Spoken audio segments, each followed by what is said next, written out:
I would like to acknowledge the traditional custodians of the land on which this episode is being recorded and pay my respects to elders past, present and emerging. I extend that respect to Aboriginal and Torres Strait Islander peoples today.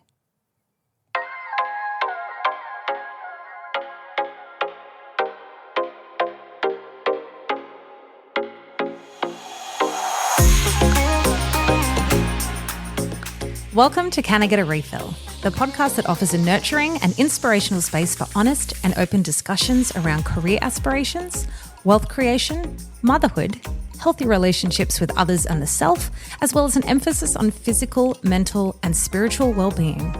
Join us for light-hearted, authentic chats with like-minded women, as well as more in-depth discussions with industry professionals to support your ambitions and heal old wounds, as we empower you to regularly fill up your own cup. I'm your host, Steph Bruno-Newton, singer, writer, recovering people pleaser, first-time podcast host, and soon-to-be first-time mum. Thank you for pressing play today, and now let's get into the episode.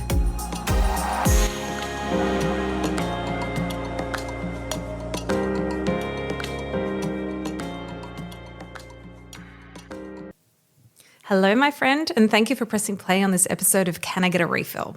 If you haven't listened to our previous episode, hit pause right now and jump back to listen to that, as this episode is concluding a two-part series that covers all the highs and lows of mum life, as well as balancing your sense of self, career and creative pursuits with our special guest, Ashley Lowe. Ash is a writer who began her career in the world of print media before making the jump to digital to work with some of Australia's top health and beauty brands. But after falling pregnant with her first child, everything shifted. Suffering from hyperemesis, Ash decided to quit her full-time job and start her own business, the Content Cartel, essentially diving headfirst into freelance life.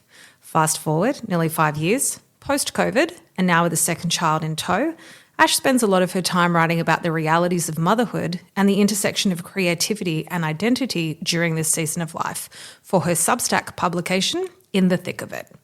Being at a similar stage of life and sharing in some similar challenges with pregnancy, I was eager to sit down with Ash and have a very honest, open chat about various aspects of motherhood. I know you're going to enjoy this chat as much as I did, and now let's get into the episode. They say it takes a village to raise a child. How much external support did you have during your baby's first few months? Did you have family and friends, and did you join any mothers groups to have others talk who were on the same page as you? But you were just mentioning, like, with your family being at NZ. Yeah. So first time, no, because everyone was in lockdown. Yeah. So Ziggy was 8 months old before I went and did the quarantine thing and went to New Zealand because my mum was unwell. Yeah. So prior to that, no, it was just me and Nathan. Like everyone, though, everyone was just in their little bubble and there was no support, even if you wanted it. I did join the government mothers groups. So how'd you find that? When you have a baby, you can sign up on, and just in your area, they'll kind of hook you up with mums. Because it is good to have people that are in the exact phase, because my friends' kids are older. And geography is everything. Yes, that's why I was always like, I don't join WhatsApp group chats. I don't do it. I can't handle the anxiety, and I'm always nervous that people will give opinions and judge or have no expectations, like you've got to come to this.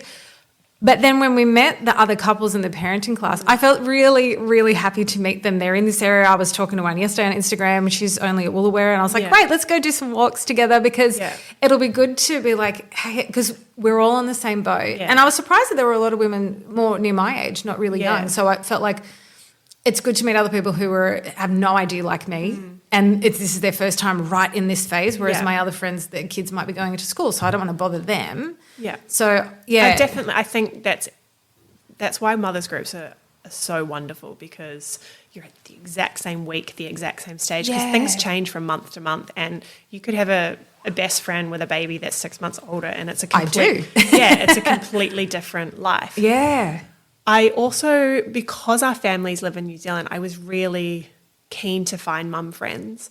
The first few sessions were online just because of COVID, but we did eventually meet up. But I didn't love it. I feel like Instagram sells you that image that you're going to find your people and you're going to have this close network of mums. Then you're going to go away for girls' weekends together. I don't even like that with my best friends for years on end, and so I think in some ways you're set up for a little bit of disappointment if that doesn't instantly happen. Yeah. And when we all started meeting up in person, it was quite a large group.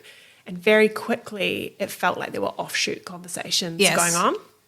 Sure enough, me and a few other mums were kind of left on the outer. That group chat quieted down, got a little bit ghosted. Oh, went a bit clicky. And I just thought... And if you're more of an introvert, it's going to be harder. I mean, getting out of the house with a baby is a mental challenge in and of itself. So you don't need mums making you feel shit that they don't want to hang out with you. So I actually think it was about the time that I went back to New Zealand, but there were a couple of mums in the group that I knew were really upset by this kind of behaviour. So this is why I don't want to be in any of this. This is why I don't want to join I just called them out. I actually went onto the group and I said, look, of course, form your friendships. Like, you're not going to connect with everyone. No one expects you to.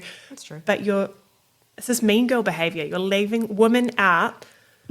You're taking away their support system at a time they're most vulnerable. And this is it's just not acceptable. So I feel good that I stood up for myself. And there were about 4 of us that continued to catch up for a while, but everyone goes back to work and, you know, their lives move on. And so second time I was keen. I was really keen. I was like, I want to, you know, find some people. And I met one amazing woman doing a Pilates class. And I was just kind of that creep that hung around after the class and started talking. And as it turned out, she'd just moved to the area. Our babies were due 1 day apart. Awesome. We had our babies. We ended up in the same government group. Oh, cool. Again, none of us really vibed. It was, it was hard because we really tried. But her and I have stayed in touch. It's like the first day of school. It's kind of like, it's orkies. And I'm an extroverted introvert, so I'm loud, but meeting new people also freaks me out too. I can resonate with that.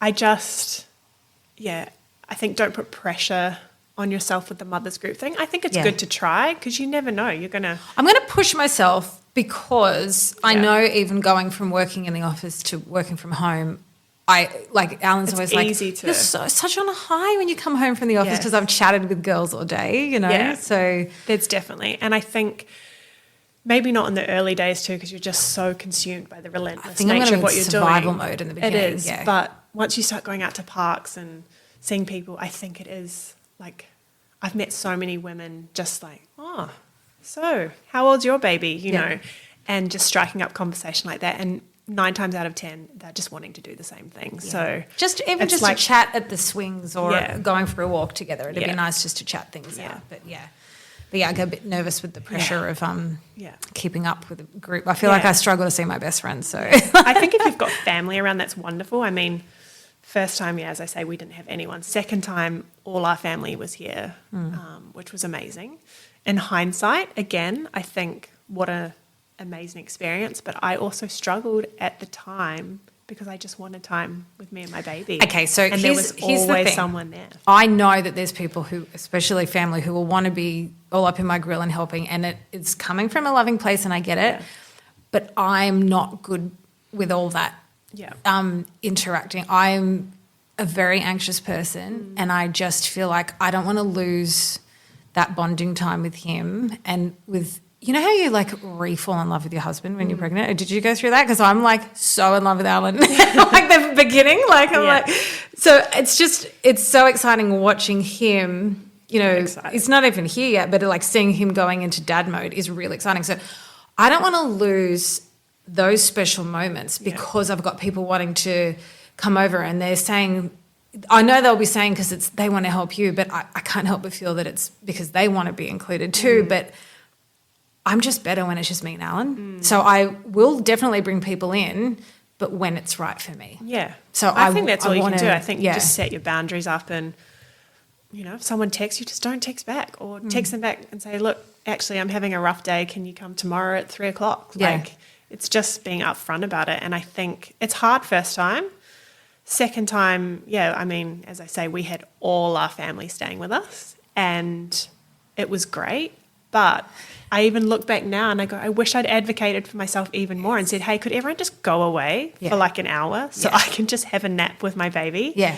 Or could you guys cook some dinner instead of waiting for me to decide what everyone wants for dinner. I'm feeding a baby. I don't want to be making those kinds of decisions. A friend of mine just said that about her mum coming to help me. She's like, you need to self-assign tasks. But you coming to me going, how can I help? How can I help? It's just putting more work on me to assign tasks to you. And that felt so true. Yes. Yeah. I 100% agree with that. And I very much tried to do that second time, but I just don't think I did it enough. Yeah. I'm an empath to the max. I can only spend time with people briefly, and the people I adore the most, I can only do that in short bursts, and then I need to go recharge on my own. So if I have people over all the time, even though it's so helpful, I know I will drain my energy. So I just need to have lots of times when it's just us. But it's great. It's great. I understand now that it does take so many people, because I think I mentioned this. I freaked out a few weeks ago because my favourite thing is just going to the movies, or like Alan and I just go to the movies, and I freaked out just only a few weeks ago going, oh my God, we can't just up and go to the movies. I'm like, holy crap, I need to organise a babysitter to just go see a movie. Like, it freaked me out. So I get it's super, super helpful, but you've got to, if you've listened to any of these episodes, I'm big on boundaries and I'm big on recharging your battery, your social battery.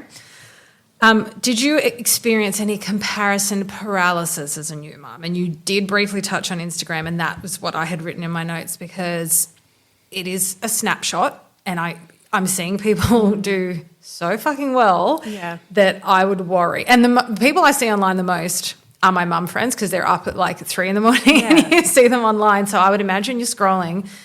Did you experience any of that? I think it's hard not to absorb those things because we're surrounded by content all the time now. All the time, And you spend a lot of time on your phone as a new mum too. Yes. Breastfeeding, bottle feeding, baby sleeping, you're awake, whatever. Like, we doom scroll. That's just what we do. Yeah.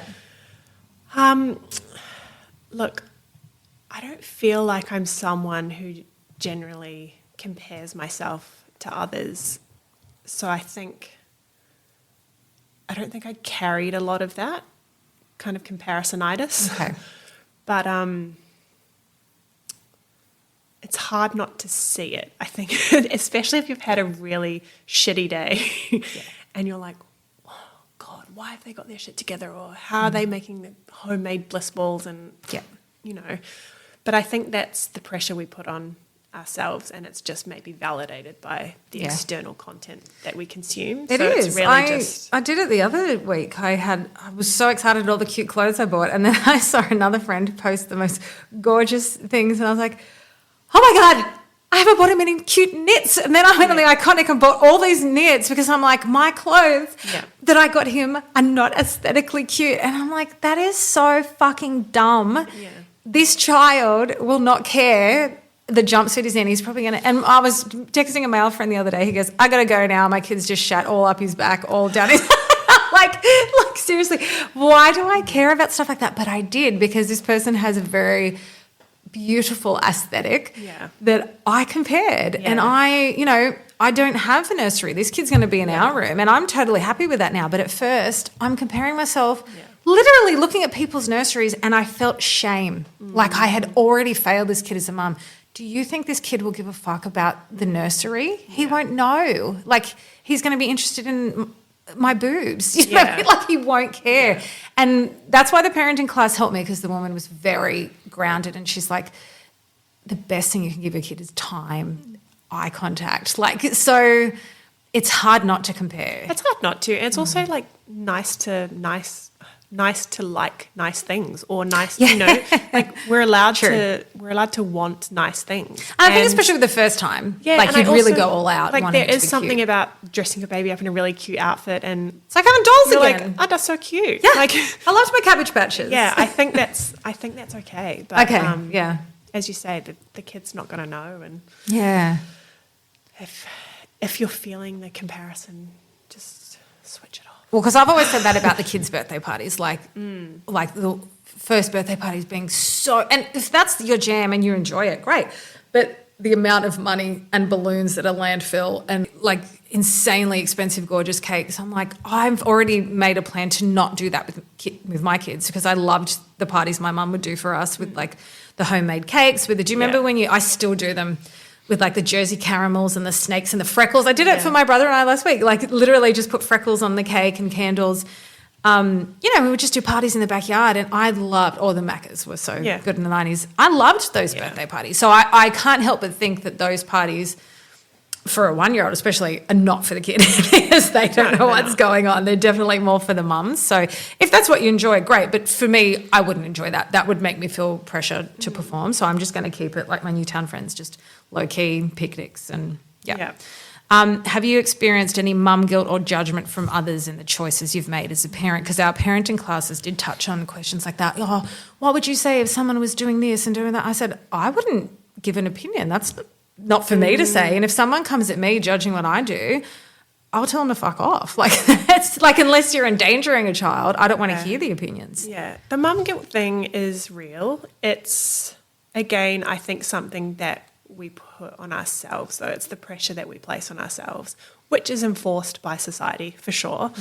I can't say I've felt judgment directly, but it's there. There's an undercurrent of it because everyone, as I say, everyone's willing to give you advice and, my kid did this and why doesn't your kid do this and my kid slept like this. They would word it like that? Why doesn't your kid do this? I've tried this, have you tried this? And I think, I don't know, if a mum friend asks me directly for advice and I'm saying, would you like some advice? But that's in any area of your life. If they're directly coming to you asking for the advice, great. But if someone's not, it's not my place. Yeah. If someone's just having a vent or their kid's not sleeping or whatever the issue is, unless they're asking, hey, is there anything you have tried that you have found beneficial that perhaps I could implement? Let them vent. Then just let them vent. But I feel mum guilt more now, I think, as my kids get older. Okay. Because I think society has kind of placed this pressure on women that we should do it all, we should have it all, we should be it all.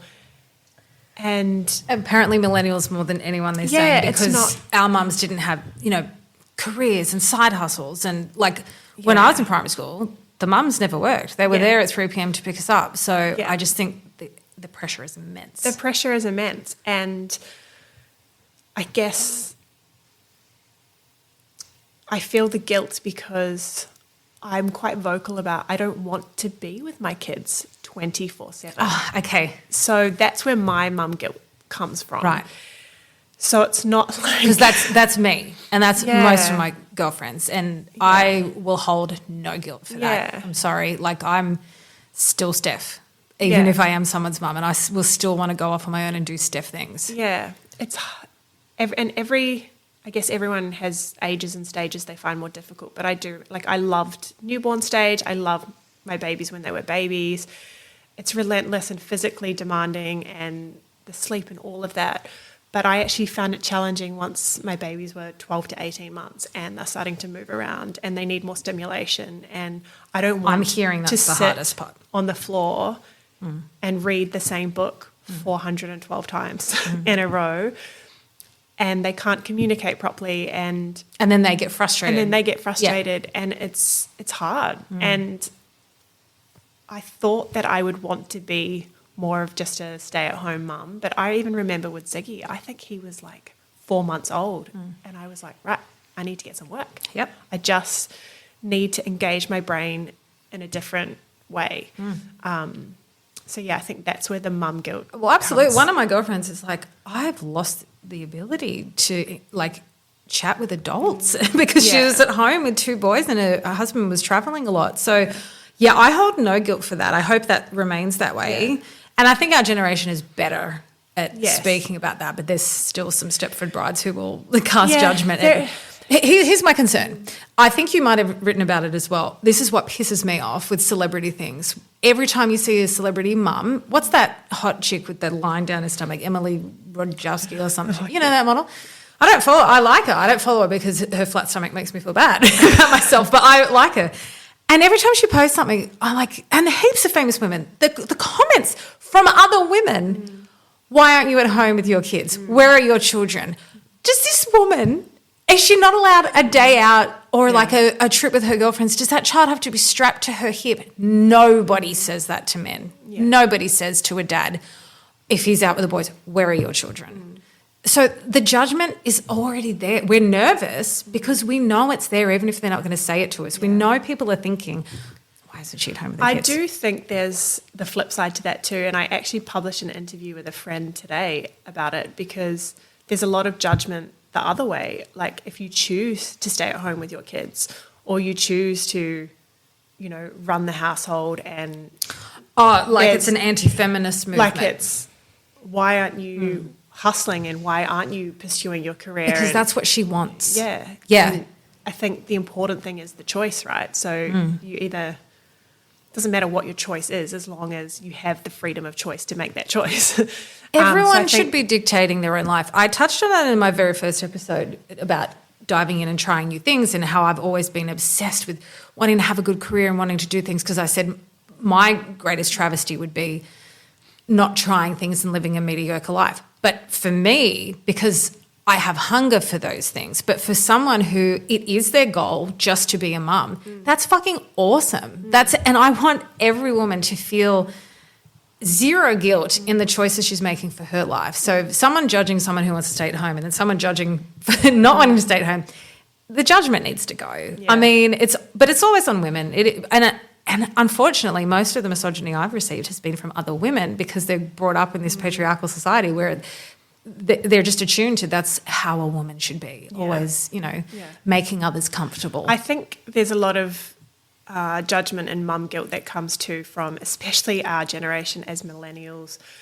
We are very, what do they call us, like more helicopter parents, because we're so, worried about the emotional development of our children and, like getting down on their level and kind of undoing all the poor parenting of generations before us. And there's so much pressure on us to do it perfectly. And that is me and all my friends. Like, absolutely.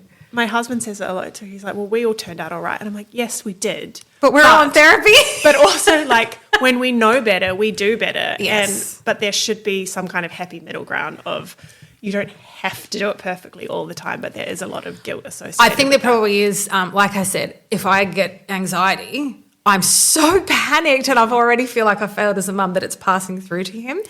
I thought I was having a girl. I had all these, I'm very good with intuition, and all these things kept coming up. It was so strange. And so when we heard there was a boy, and the dads try to hide that they're fucking pumped. Alan was so excited. And I was like, oh, you're kidding. Here's my thing. I feel that through my childhood in various circles, I never had a voice. I was never allowed to have a voice, and I was told who I should be. And any choice I made, I feel like there was always judgment of, oh, that's not what a nice girl would do. Do you know what I mean? So I just wanted a daughter to allow her. It's a lot of my girlfriends talked about this. It was almost like an undoing of the things that you didn't like. And I think we probably all do that.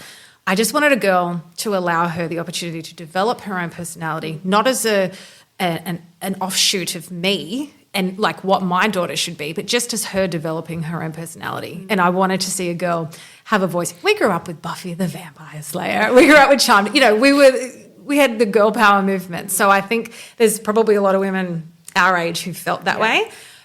Then I really am so excited to have a boy, because I also feel like, oh, how bad can I fuck him up? Because maybe the boy for my first one's good. When I'm figuring out how to be a parent, they always love their mum. They're always pretty good emotionally from the mum's side. So I was kind of like, and one of my best friends said, well, Steph, on the flip side, maybe it's, she worded it so beautifully, maybe it's our duty to raise these very strong feminist men who, and I was like, I love that, do you know? So, and it raised boys who have the opportunity to talk about their feelings and emotions that, my husband and his footy culture didn't have. Yeah.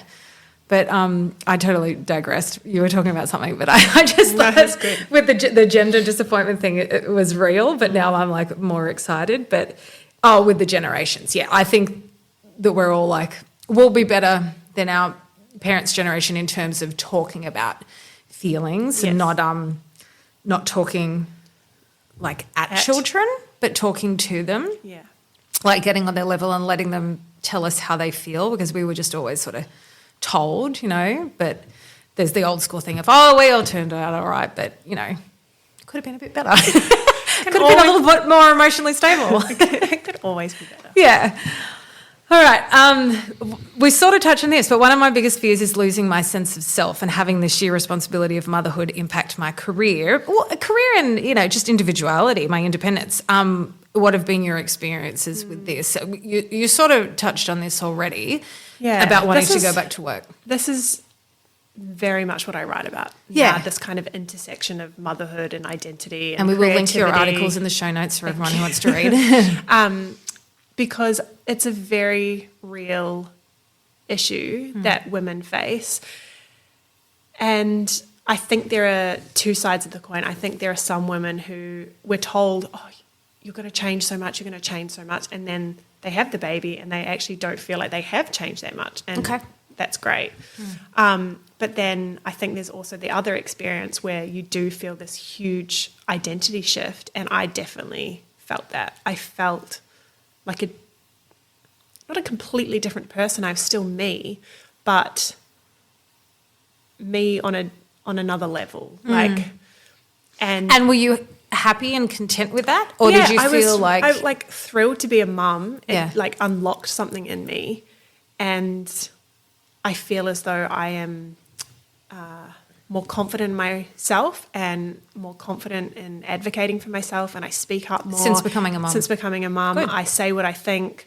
I'm much more upfront about my feelings. But I wonder if that's becoming a mum or age. You and I are the same age, I think, and I feel like I love this phase. Yes. I miss my energy when I was 20, but I was just scared to speak up in every situation, and I just say what I feel with tact, but Yes, I would agree with that. Definitely, it's come with age too. But maybe when you have children, it's like, I've created my own people. Yeah, I am really in control now. What I did notice though was all the things that made me feel like me were kind of out of reach, because I was now tethered to this little person who relied on me for absolutely everything.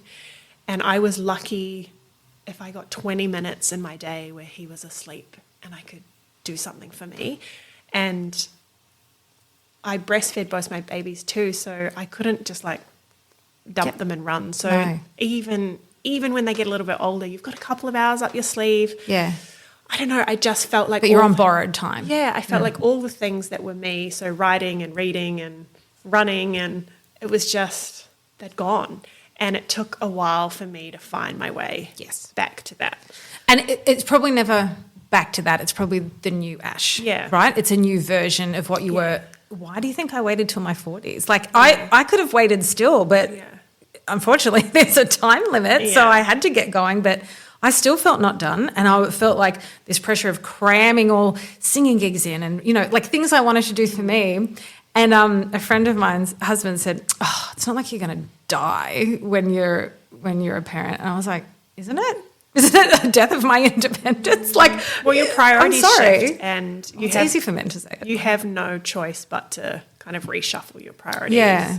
And you want to reshuffle your priorities. It's not that you don't, but it can be isolating because you just sometimes want that freedom that you had before.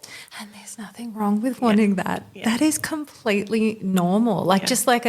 You want to run off and just go for a solo swim or something, right? Just to do the things that you did. If I've been me on my own for 4 decades, that's a big adjustment to me. And I've been super, super nervous about it because I'm not a baby person. When I see babies, I'd rather go play with a puppy. When I see my friends, I'd go to their dog before I go to their kid, because to me, babies are a big blob. I feel like they're not, I love kids. I love 5 and 6 year olds. I always said I wanted to be a kindy teacher because I love when they go to school, you can do stuff, and then they come home and tell you really funny shit in their really just blunt way. So, when I met my husband's nephews when they were 8, and I was like, I'm so close, and they're getting so big now, they all look like men, but I loved that. I liked interacting and talking to young people. So I feel like I don't want to wish it away, and I want to enjoy everything because it's blink and you miss it. I feel like I was just holding my nephew in hospital at Hersal Private. He's 7 this year. And I'm like, holy shit. It really is blink and you miss it. So I want to enjoy. I mean, I haven't met my child yet. I think there'll probably be something that takes over where I will love every stage and every age. But I like watching mums. Another friend I've referenced, her kids are 9 and I don't know, the other one was born in COVID. So what would he be, like 4 or something? But she's really, I go, damn, like she's looking good. She's looking like the old version of herself. She's getting back into, she's so insanely fit at the moment. She used to be a gymnast. And I'm like, yeah, see, I like that age where I can just get a few things done for a few hours in the day when they're at school and then still have a bond and relationship with them. So I've always been terrified of newborns. It just seems full on. Yeah, it absolutely is full on. Yeah. It absolutely is. But I think you're right. I feel like I'm in that stage now. My youngest is 18 months. We're finally crawling out of the fog of early parenthood. It's a fog, isn't it? It is. Like, as you say, blink and you miss it. It goes really fast, but at the same time it doesn't. It's Groundhog Day. Every day is fairly... Pregnancy's like that too, isn't it? It's like day's fairly similar. People will say to you, oh, it's gone so quick. And in some respect, yes, but then when you're living it, you're like, oh, has it? It's been 3 seasons. Yeah. So now it's like, oh, she's at daycare. I've got 3 days to myself a week where both of my kids are in care and I can work or I can go for 3 a days. walk. How do you afford that? I've just looked at the prices. Yeah. Or go for a coffee or meet a friend for lunch. Yeah, Ash again. It comes back. Yeah. And I feel like my creativity has come back as I've had more space or more mental space by myself. You can't, we can do everything, but not all at once. Yeah. I think that's the thing. So obviously the creativity will die down a bit when you're so, like if you're breastfeeding every 2 hours, how creative can I be? So I'm allowing myself space and time to just navigate through the rest of the year. And, if this takes a break, another thing, creative pursuits take a break, then so be it. Because I think the frustration that comes though is like a lot of women report actually feeling super creative or having a pull to creativity, but you feel hamstrung by your circumstances. Okay. So I guess that can feel frustrating. Yeah, that's where my kind of identity shift happened, because there were times where I was like really inspired to write something or wanted to kickstart a project, but I was just... Couldn't get it going. Can't get it going. There was just no mental space to dedicate to things. There was no physical space to dedicate to these things. So, yeah, that was tough. It comes with its challenges for sure, because even though the dads are so much more hands-on than our dad's generation, like my dad would leave for work at 7 a.m, be back at 7 p.m. My dad didn't change one nappy with me, apparently. Like it's just, he was born in Sicily in the 50s. That's not what he did. It was a great dad, but it's like, it was just very different. A lot of that fell on the mums. And the dads are great now and they're so hands-on. But I have said this to Alan, like, I go, but your body doesn't change. Your hormones don't change. No one's going to judge you. So I said, you'll continue to wake up and go to the gym. But he's been good. He goes, I've been reworking my workouts to make them shorter so I can be zip back, like the kid's not here yet. He's already like structuring his day a bit different, which is great. But, he'll still... Yeah, in a way, it's still going to fall on me. He'll still be able to go out to work meetings, and I'm here all day, every day. I think for women too, that physical shift is incredibly challenging to confront, because you're in awe of what your body can do. Yeah. But as you've experienced, also crippled by it. Yep. And then the baby comes and there is still that expectation of, oh, you're back to yourself, when really it takes a really long time. I read it takes 2 years for the hormones to get back. 2 years. Hormones, just like deficient in certain nutrients. The sleep obviously takes its toll. So if I have 2 kids, by the time my hormones are back, I'll be in menopause. Yeah. I missed it all. Oh, that's just insane. Yeah. So... All right. But with your career, you felt like you you pivoted anyway, but you were saying that was mainly because you were so sick when you were pregnant. So, and I think, that was the blessing of COVID for me too. I'm lucky I'm in an industry where I can work for myself and work at home. Yeah. And I just chose never to go back into an office. Yeah. Only now am I dipping a toe back into an office situation. And it's nice having a day in an office, but it's also nice to run my own schedule. I like both. I like balance. I like a hybrid work model. But I did say this to you before. what would I have done? What would you have done if we were in jobs where if you're not physically there, you don't get paid? How are you supposed to do that when you're on the couch with a vomit bucket? Like, I am so grateful and so blessed for the circuit. I'm sort of like that. I find that everything, touch wood, always sort of works out in my favor where like I was meant to be here in this stage of my life and I'm meant to be in that job. But, you know, to be surrounded by so many women who are so supportive and have been so flexible.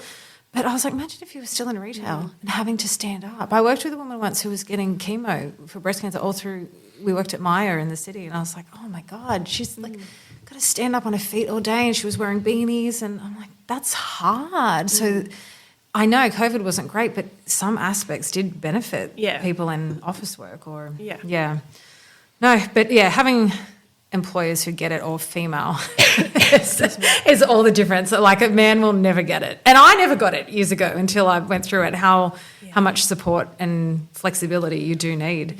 Finally, any advice for mums to be, such as myself? I do, what did you say in the beginning that I said I'm not going to forget and I've already forgotten? Instinctual, and trust your instincts. Really try and tune into your gut instincts. That's really kind of the only advice I think I like helpful. That. Yeah.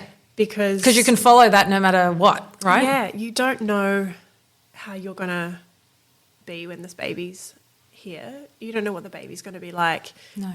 You know, it's really nice to have a plan, but things never go to plan with children. So I think, trying to be kind to yourself and tune into your gut instinct is really the only thing you can do.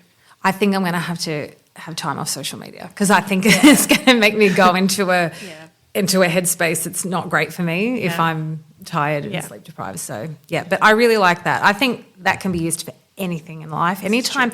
I would say when I let others down, it doesn't feel great, but when I don't listen to myself and let myself down, it feels shit. And any time that I've really been upset or something hasn't worked out, every single time I can trace back, it was to me not listening to my gut instinct, like that's not the right choice for you. So I think, take advice from professionals, I'll certainly do that, but listening to your gut, no one knows you and your body and your child like you do. So I totally agree. Thank you so much for that. I always end by asking people what they're going to do in the next week or so to fill up your own cup. Now, you're a very busy working mum. What's something that you can do in the next week to fill up your cup?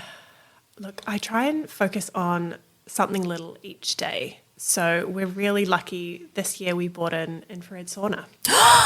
Yes. No. And so I saw a photo of you in the ice I'm bath the other day. We've got a little wellness thing going on. Listen, hold your thought for 2 seconds because I got a birthday voucher the other day from my infrared sauna people, and I thought they must be thinking, where am I? I was in there at least every fortnight.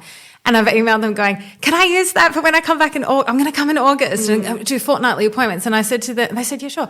I said, I'm telling you now, I have not missed wine like I've missed my infrared saunas. I didn't know you couldn't do them when you were pregnant. It probably cooks the baby, but that is the best you time, right? It is. It's because I'm not a very good relaxer. Same. I'm someone who feels guilty if I'm not being productive. And don't you reckon, though, that's more so when you're at home? Yeah, I do. And when you're in a different environment, you don't have the guilt as much because you can't really do much. And I think also, like, my home space is my workspace, is my domestic space. Yes. So I think when you're geographically close to the chores, you feel like you have to do the chores, right? 100%. But what I love about the infrared sauna is it's 30 minutes where it's enforced relaxation. Yes. So I can listen to a podcast, or I could read a book, or I can watch something on Netflix on my phone or whatever, but I can't escape the little capsule. Yes. So for 30 minutes, I'm not doing work. I'm not tidying up after the kids. I'm not doing laundry. Yeah. And obviously the physical benefits immense. At the same time. I looked so good when I used to go there. I was so fit. I do love that. So I don't put pressure. We obviously don't do it every day, but if the kids are how good that you've got your own. That's my goal. I think that lovely. I heard in a financial thing, they go, when do you know when you've made it, when you're balling? And my instinctive answer was when I have my own infrared sauna in my house. But I don't mind going to the one in Caringbah. I go to that Full Circle Health in Caringbah. It's like real experience. And I started doing the do it and then run into the cold shower and then come back. I did it on the last session and it actually felt amazing. So I'm going to continue back. But two of the things I hate most in life is feeling claustrophobic and heat. So I had never had a normal sauna my entire life, and I only started infrared saunas about a year ago. And I was like, oh, this isn't going to work. Loved it. The first second, instantly relaxed. I absolutely love it. And they're like, you can take your phone in, and I'm like, oh no. Or you can have this space for your partner. I'm like, no. The whole point of this is my time to chill and unwind. So I play. If anyone wants to listen to this album, it is the best, like, meditating sort of relaxing music. The artist is Inyan, Inyan. The album's Sacred Earth, I think. But anyway, I'll link it. Holy crap. I just go into another level listening to that music and just laying there. I love it. I cannot wait to get back. It is the first thing I will book in. I can't wait. Yeah, awesome. That's very cup filling. Love it. Thank you again, not only for being here and spending your time with me, but also sharing like such personal stories. Conversations are very important, and I think pregnancy and motherhood is very, very hard, and I don't love things sugar-coated at the best of times, so it's really important for people to share those stories. So thank you, Ash. Thank you. There is no resource more valuable than time, and I thank you for spending your time with us today. Your voice is so important to us, and we would love to hear which topics you would like discussed in future episodes. Please reach out via Instagram at Can I Get a Refill podcast or in our private Facebook group to let us know. If you enjoyed this or previous episodes, we would be so grateful if you could please subscribe, rate, and review to help our voices continue to be heard. Catch you in the next episode.